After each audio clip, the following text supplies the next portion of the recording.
Hello. Welcome to scientific parenting. आपने media में बहुत सुना होगा कि आजकल MIS-C मतलब multi system inflammatory syndrome in children की बहुत चर्चा चल रही है। मीडिया वालों ने ये बता के रखा है कि जिन बच्चों को कोविड हुआ है उनको MIS-C होने के चांसेस बहुत ज़्यादा है, उनको बहुत ज़्यादा खतरा है, उनको MIS-C से बचाना पड़ेगा, उनको MIS-C के कॉम्प्लिकेशंस हो सकते हैं। ये सब की वजह से पेरेंट्स बहुत डरे हुए हैं। पेरेंट्स को ये डर लगता है कि उनके घर में कोई कोविड पॉजिटिव है या पेरेंट्स को खुद को कोविड हो गया है तो उनको ये गिल्ट आने लगता है कि मेरे बच्चे को मेरी वजह से कुछ हो ना जाए, या क्या मेरे बच्चों को MIS-C हो सकता है। अगर उनको MIS-C ना होने के लिए क्या क्या कर सकते हैं हम, उसके लिए कोई ट्रीटमेंट है क्या, उसके लिए कोई प्रिवेंशन है क्या। ऐसे बहुत सवाल हमें आजकल पूछे जाते हैं। इसलिए आज हम ये डिस्कस करने वाले हैं कि MIS-C एक्चुअली है क्या, उसके क्या क्या साइंस एंड सिम्टम्स है, उसको क्या क्या सिम्टम्स पे आपको उसको बच्चों को तुरंत हॉस्पिटल लेके जाना है, उसके प्रिवेंट करने के लिए आप क्या कर सकते हो और उसके लिए ट्रीटमेंट क्या है।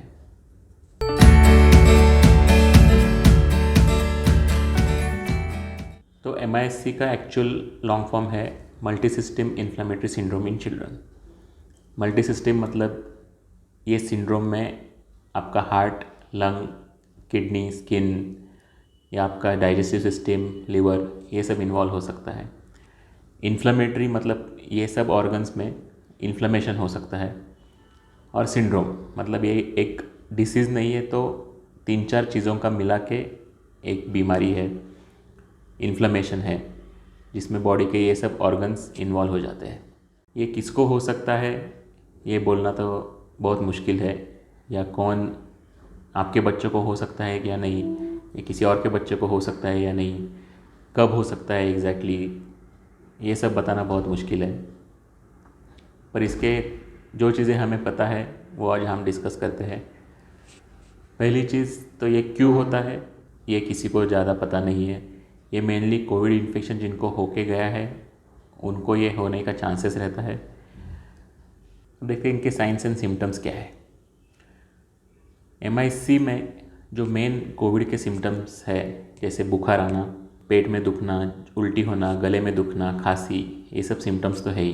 सपोज़ आपको बच्चों को कोविड हो गया, मानो आज आपको बच्चों को कोविड हो गया था, आज के बाद 4 हफ्ते से 8 हफ्ते के बाद, मतलब 1 से 2 महीने के बाद अगर बच्चों को वापस बुखार, पेट में दुखना, उल्टी, जुलाब, गले में दुखना या स्किन पे कोई रैश, फिर वो आंखें लाल हो जाना या मुंह के अंदर छाले पड़ जाना या मुंह, लिप्स और उनके ज़बान लाल हो जाना, अगर इनमें से कोई भी सिम्टम चालू हो जाता है तो फिर हम MIS-C के बारे में सोच सकते हैं। और ये सिम्टम्स आने पे आपको तुरंत आपके डॉक्टर को फ़ोन करना है, आपके डॉक्टर को ये सिम्टम्स बताने हैं और उनसे कंसल्ट करना है। अब ये ज़रूरी नहीं कि ये सब सिम्टम्स साथ में आए, इसमें से 2 सिम्टम्स भी आ सकते हैं, इसमें से 4 सिम्टम्स भी आ सकते हैं। पर ये बहुत ज़रूरी है कि बच्चों को फीवर रहना चाहिए। अगर बच्चे के सिर्फ आंखें लाल हो गई है या सिर्फ सर्दी हुआ है या सिर्फ स्किन पे रैश है पर बुखार नहीं है तो फिर MIS-C के चांसेस बहुत कम है। इसलिए बुखार रहना बहुत ज़रूरी है। और उसके अलावा इन 8 सिम्टम्स में से कुछ सिम्टम्स होने चाहिए। और इसके अलावा जो डेंजर साइंस है MIS-C के, उनमें अगर बच्चा छोटा है, मतलब 2 साल से छोटा है, तो उसमें फास्ट ब्रीथ करना, एकदम ज़ोर ज़ोर से सांस लेना, बिल्कुल खाना नहीं करना या पेशाब नहीं करना, पूरे दिन सुस्त रहना, पूरे दिन सोता रहता है या खेलता नहीं है बिल्कुल, और एकदम ऐसे चक्कर आने जैसा लगता है, या उसके होंठ, उंगलियां नीले पड़ गए हैं या पूरी बॉडी नीली पड़ रही है, ये सिम्टम्स छोटे बच्चों में। और बड़े बच्चों में भी तेज़ी से सांस लेना, थोड़ा सा गिडीनेस रहना या उनको पता नहीं चल रहा है कि वो कहाँ पे है, सीवियर हेडेक होना या पेट में बहुत ज़ोर से दुखना, ये सब डेंजर साइंस है। अगर ये डेंजर साइंस आते हैं तो बिना टाइम वेस्ट किए आपको तुरंत उसको हॉस्पिटल लेके जाना है। अभी तेज़ी से सांस लेना का मतलब क्या है, तो बच्चे का जो रेस्पिरेटरी रेट होता है, मतलब सांस लेने का जो रेट होता है, वो बहुत ज़्यादा बढ़ जाता है। तो वो उम्र के हिसाब से अलग अलग रेस्पिरेटरी रेट्स होते हैं। तो अगर वो सर्टेन लिमिट के ऊपर अगर रेस्पिरेटरी रेट हो गया है तो उसे हम फास्ट ब्रीदिंग कहते हैं।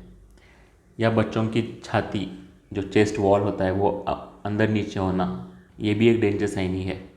अगर आपके बच्चों को ये सब सिम्टम्स आ गए और आप सपोज़ हॉस्पिटल लेके गए हो, तो हॉस्पिटल में आपके डॉक्टर आपके बच्चे के ब्लड टेस्ट करेंगे डेफिनेटली, क्योंकि वो ब्लड टेस्ट से ही पता चलेगा कि बॉडी में इन्फ्लेमेशन हुआ है कि नहीं।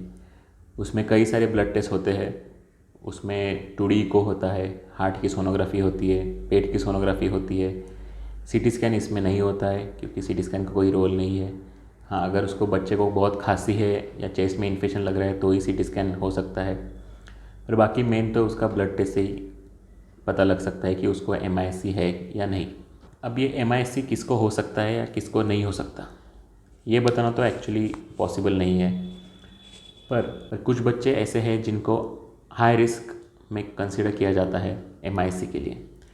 उनमें आते हैं जो क्रॉनिक किडनी डिसीज़ है, जिनको पहले से किडनी का कोई प्रॉब्लम है या हार्ट में कोई प्रॉब्लम है, हार्ट की कोई कंडीशन है, लीवर की कोई कंडीशन है, या जिनमें ट्रांसप्लांट हुआ है, लीवर ट्रांसप्लांट हुआ है या रीनल ट्रांसप्लांट हुआ है, या किसी को कैंसर हुआ था, उनको कैंसर की ट्रीटमेंट चालू है, कैंसर की मेडिसिन चालू है, या ओबेसिटी है, डायबिटीज़ है। तो ऐसे बच्चों का तो स्पेशल ध्यान रखना है आपको। इनके कोई भी मेडिसिन मिस नहीं करने हैं, इनको घर पे ही रखना है। ट्रीटमेंट में मोस्ट कॉमनली और जो मस्ट ट्रीटमेंट है MIS-C के लिए वो है स्टीरॉइड्स और IVIG। IVIG मतलब इम्यूनोग्लोबुलिन्स रहते हैं जो एंटीबॉडीज़ फॉर्म करते हैं, जो बाहर से दिए जाते हैं और फिर वो शरीर में जाके फाइट करते हैं। तो ये 2 चीज़ें तो मस्ट है बच्चों के MIS-C ट्रीट करने के लिए। इसके अलावा भी एंटीबायोटिक्स यूज़ होता है और जो बच्चों की कंडीशन होगी उसके ऊपर बाकी का ट्रीटमेंट डिसाइड होता है। अब सबसे इम्पोर्टेंट क्वेश्चन, आपके बच्चों को MIS-C ना हो इसके लिए आप क्या कर सकते हो। देखो, MIS-C ना हो इसलिए कोई मेडिसिन नहीं आता है, ना ही कोई टैबलेट आती है कि आप प्रिवेंट कर सकते हो। एक ही तरीका है MIS-C प्रिवेंट करने का, वो कि बच्चों को कोविड ना हो ये देखा जाए। अब कोविड ना हो ये कैसे देख सकते हैं, अभी तक तो बच्चों को वैक्सीन मिली नहीं है, उसके ऊपर भी रिसर्च चल रहा है। US में 12 साल के ऊपर के बच्चों को वैक्सीन देना चालू कर दिया है। शायद से होपफुली जल्द इंडिया में भी वैक्सीन चालू हो जाएगा। पर तब तक के लिए हम यही कर सकते हैं कि आपके घर में जितने भी बड़े लोग हैं उनका वैक्सीनेशन पूरा हो जाए। उनका दोनों डोज कोविशील्ड हो या कोवैक्सीन हो, दोनों डोज उनको मिल जाने चाहिए। तो आपको ये जानना है कि बच्चों को कोविड ना हो इसके लिए आपको पूरे प्रिकॉशंस लेने हैं। अब ये समझ लो कि बच्चों बाहर तो जा नहीं रहे, बच्चों के स्कूल बंद है, ज़्यादा से ज़्यादा वो नीचे खेलने के लिए जा सकते होंगे। तो बच्चों का मेन सोर्स ऑफ इन्फेक्शन जो घर में आने वाले लोग हैं वही हो सकते हैं। तो इसलिए पहली चीज़ तो आपके घर से जो भी बाहर जाता है काम के लिए या कोई भी चीज़ हो तो उनको हमेशा मास्क पहन के ही जाना है। बाहर से घर पे आने के बाद पहले हैंड वॉश करना है। अगर ज़्यादा देर तक बाहर हो तो नहा लिया तो बहुत ही अच्छा है। हैंड वॉश करना है, पैर धोने हैं और उसके बाद ही बच्चों को पास में लेना है। दूसरी चीज़, आपको कोई भी फंक्शन, शादी, किसी की पार्टी बिल्कुल अटेंड नहीं करनी है। ऐसे टाइम पे इमोशन से सोच के कुछ फ़ायदा नहीं है, क्योंकि अभी आपको वैक्सीन मिल गया होगा पर बच्चों को अभी तक वैक्सीन नहीं मिला है, इसलिए वो अभी भी हाई रिस्क में है कोविड होने के। इसलिए कोई भी फंक्शन, कोई भी शादी, कोई भी पार्टी आप ना अटेंड करो तो वही बेटर है आपके बच्चों के लिए भी और आपके लिए भी। तीसरी चीज़, आपका वैक्सीनेशन। अगर घर के सब बड़े लोगों को वैक्सीन मिल चुका है तो वो एक ऑटोमेटिक प्रोटेक्शन हो जाता है बच्चों के लिए कि उनको कोविड ना हो। तो मेक श्योर कि आपके घर में जितने भी बड़े लोग हैं, 18 ईयर्स के ऊपर के लोग हैं, उनके 2 डोज वैक्सीन के हो जाए। अगर नहीं हुए तो जितना जल्दी हो सके उतने उनके वैक्सीन के डोसेस हो जाए। और कौन सा वैक्सीन मिले वो इम्पोर्टेंट नहीं है, कोई भी वैक्सीन जो मिल रहा है आप ले लो, भले वो कोविशील्ड हो या कोवैक्सीन हो, कुछ फ़र्क नहीं पड़ता है। जो वैक्सीन इजीली आपको मिल रहा है वो ले लो। न्यूज़ में क्या दिखा रहा है, कौन से वैक्सीन की एफिकेसी ज़्यादा है, कौन सा वैक्सीन ज़्यादा इफ़ेक्टिव है, ये सब मत सोचो। चौथी चीज़ जो है वो भी बच्चों को सब प्रिकॉशंस लेने सिखाना है। उनको भी जब वो नीचे खेलने जाते हैं तो उनको मास्क पहनना ज़रूरी है। खेलने के टाइम पे मास्क बिल्कुल निकालना नहीं है। और घर पे भी repeated hand wash, sanitiser use ये करते रहना है। अगर छोटे बच्चे हैं, 2 साल से छोटे बच्चे हैं, तो उनको सैनिटाइज़र आपके सामने ही यूज़ करना चाहिए। सैनिटाइज़र उनके हाथ में नहीं लगना चाहिए, क्योंकि बहुत ज़्यादा चांस है कि वो उसको पी सकते हैं या टेस्ट कर सकते हैं, इसलिए सैनिटाइज़र उनसे दूर ही रखना है। 5वीं चीज़, बाहर से आने वाले लोगों के कपड़े डेली धोने चाहिए। कोई भी कपड़ा रिपीट यूज़ नहीं करना चाहिए बिना धोए। बच्चों के कपड़े भी डेली धोने चाहिए। घर की साफ़ सफाई भी डेली होनी चाहिए, स्पेशली फ्लोर मॉपिंग, और जो भी सरफेस पे आप बैठते हो, खाना खाते हो, टेबल्स होंगे, उसका भी डेली सैनिटाइज़र से साफ़ होने चाहिए। घर की हमेशा विंडोज़ खुली रहने चाहिए, फुल्ली वेंटिलेटेड होना चाहिए। ट्राई करो जितना हो सके कि एसी यूज़ ना करें, और अगर घर में कोई बीमार है तो उसको तुरंत आइसोलेट करें, उनको बच्चों से मिलने ना दें।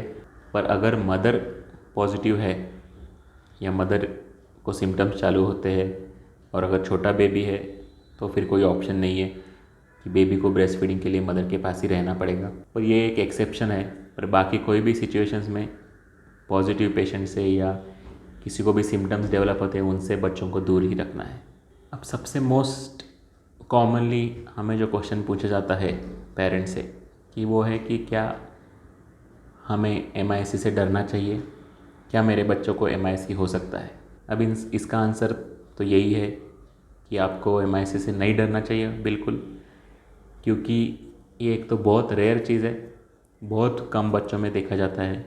जिनको हाई रिस्क है, कोमॉर्बिडिटीज़ है, उनमें ही ये देखा जाता है, और उसमें से भी जिनको होता है, उसमें से भी काफ़ी बच्चे रिकवर हो जाते हैं हॉस्पिटल ट्रीटमेंट के बाद। तो इसमें डरने जैसी बिल्कुल कोई चीज़ नहीं है। भले आपको बच्चों को कोविड भी हो गया हो तो भी डरने की चीज़ नहीं है।